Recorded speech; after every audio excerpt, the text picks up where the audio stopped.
Ang sarap mag-swimming ngayon. Maglunoy-lunoy Oo sa naman, ang tubig. init-init ng panahon, ang taas ng heat Yes. index. So yung swimming nakakabawas ng heat index natin sa katawan. Okay. Pero, But, akala mo ba balat lang, Tita Winnie? May epekto rin. Mata, mata? tenga. Dito yung mga infeksyon or problema na makukuha dahil sa swimming. Talaga ba? Pati mata, pati tenga? Bakit? Akala ko balat lang. Balat, exposed ka, syempre.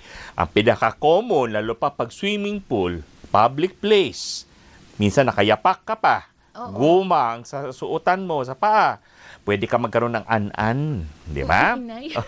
Kasi fungal disease yan Tita Winnie. Teka, sandali. Safe naman yung tubig. May gamot nga para makapatay ng mikrobyo. Kaya wag natin isipin na ang mikrobyo ay nadeded kaagad ng chlorine sa swimming pool or minsan ang iniisip ng iba at isa yan sa mga myth ay tubig dagat yan. Malinis yan dahil kikil ng alat. Ng alat. Yes. Doon muna tayo sa swimming pool. Yes. Ibang karakteristiko ng tubig, swimming pool Tama. at saka tubig dagat. Mhm. Sa swimming pool, may sinabi ka na hindi naman agad-agad o hindi lahat ng mikrobyo napapatay ng chlorine? Yes, kasi ang chlorine, ang palaisipan ng karamihan is chlorine kills germs instantly. Okay. 'Di ba? Dahil minsan meron tayong mga home products of cleaning Na may chlorine. So akala mo equal. Iba ito Ito na sa swimming pool, naglalagay ng chlorine. Meron dapat sapat na parts per cubic meter. So pag tinipid mo, Okay. inayon mo lang sa amoy. Sa hindi mo tinetesting, meron mga pH yan May ganun? Meron inaalam yan. Ganong kalaki ang swimming pool mo, ganong kalalim yan. Ilan ba ang estimated parokyano mo o capacity na pwede mag-swimming na safe itong number ng chlorine mo. So pag kulang ang lagay mo or sabihin mo maraming tao, adi nawala yung benepisyo ng chlorine. Question. Pagka halimbawa pumunta ako sa isang resort, nasa entrance pa lang ako, amoy-amoy na yung chlorine. Ibig sabihin ba safe na ako? Bakit? Yung chlorine ba na amoy mo ay nasa tubig o nasa sahig? Oh. 'Di ba? Bakit mo siya naaamoy? Dahil nag-evaporate. Ang chlorine, pag nilagay sa swimming pool, may tinatawag na stabilizer. May nilalagay na isa pang chemical Para? na stabilizer para hindi mismo mag-evaporate. Para nandun lang siya. Di ba? Pag nagluluto ka, gusto mong magda-dry up. So, paano kung mag-dry up yan? Okay. So, hindi siya stable. Okay. So, meron kang nilalagay na cyanuric acid pang pastabilize yun. Okay, number 2. Mm. May mga pilya na ayaw na magbanyo. Kasi di naman daw mahahalata. Oo. Yung mga ganong wiwi. Of course, yung poops, Yes. I'm sure. Mas Sorry naman. kitay.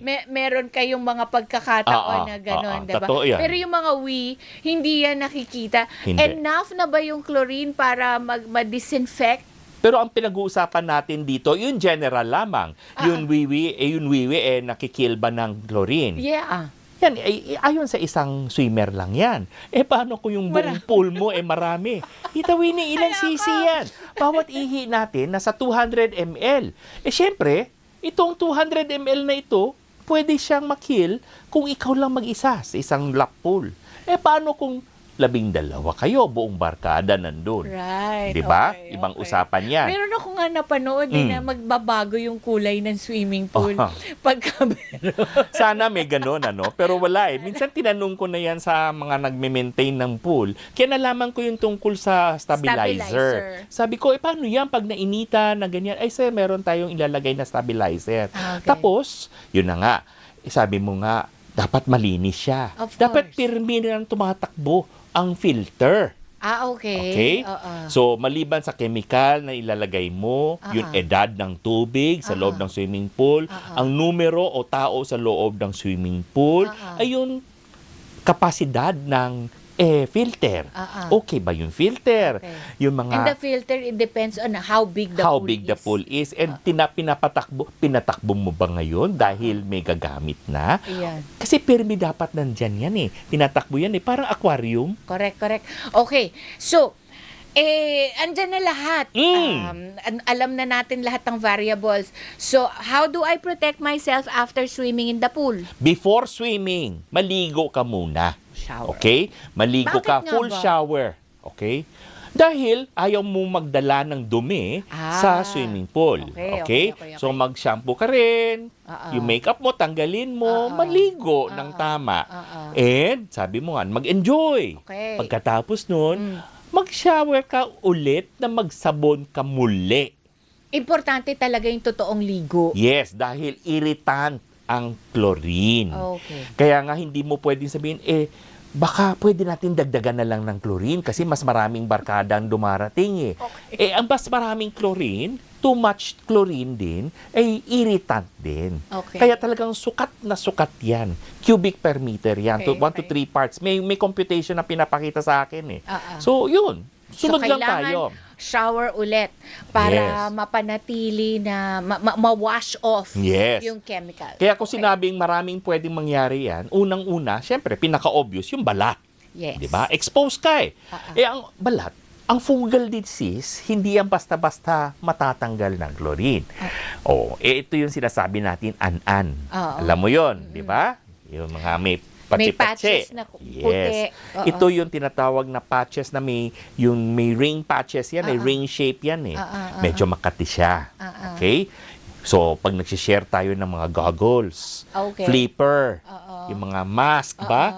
Yung mga snorkel. Di pwedeng contact yan, Tita Winnie. Correct. Di ba? Pwedeng contact yan. Hiramin ko muna yung goma mo, tsinelas mo. Punta lang ko sa toilet Okay. Di ba? So, suot ng suot. Sharing ng mga personal equipment or personal na gamit.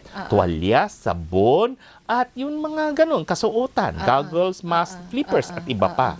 Now, ano ba ang nasa balat natin na medyo pwedeng magkaroon ng parang infection or nana?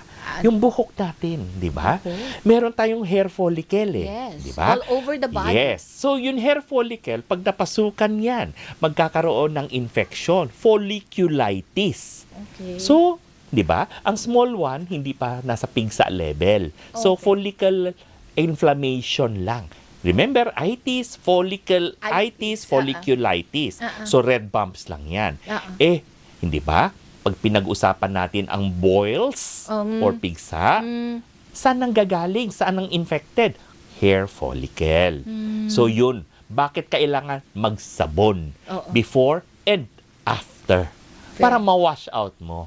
Bakit yung sa nanay ko, after 3 days pa lumabas ang butli? Yun ang problema ngayon. Ito yung tinatawag na contact dermatitis. Naman yun? Dahil, di ba, kaya hindi tayo pwedeng mga nagsuswimming ngayon, naka-t-shirt, naka-short pants, kung ano-anong sinusuot Yung suot pang labas, sinusuot pang, dapat may proper swimming attire din.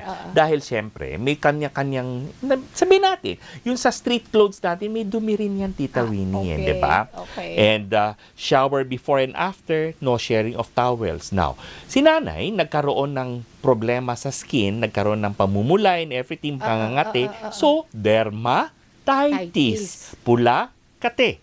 Bakit? Nagkaroon siya ng rashes. So, pwedeng chemical, pwedeng mga ibang problema ng ibang tao, dumapo sa kanya.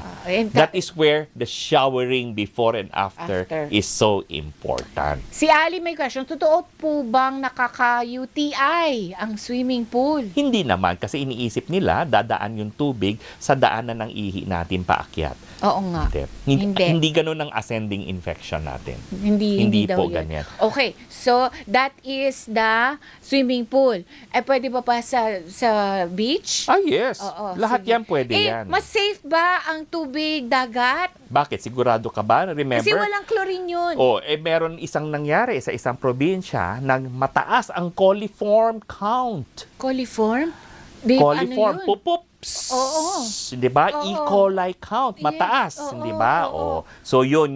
Isa na yun sa pwedeng mangyari. Yung tubig alat ba, hindi ba po pwedeng patayin niya yun? No. Kasi ang beaches ay pwedeng maging contaminated din, especially after rainfall. Oh. Kasi ang rainfall, pwedeng may pumaba na tubig galing sa bundok, Oo. and then magguguluhan, Oo. yung parang inaalon-alon ang loob. Ah. So, yun ang skin level pa lang. Mm. Next time, pwede natin pag-usapan epekto sa mata, epekto sa Sa tenga. beach naman tayo kasi tapos na tayo sa swimming pool. Yes, Sige pwede na nga. naman. Kasi kulang na po kami sa oras. Baka ako'y bitin na bitin. Dahil sa Facebook at TikTok si Doc. Yes, sundan nyo lang po ako sa Facebook, sa TikTok. I-type lang, search ang ating username at Doc Dennis Official. Para sa pang mga ibang mga huntahan o usapang medikal, mag-message lang po kayo.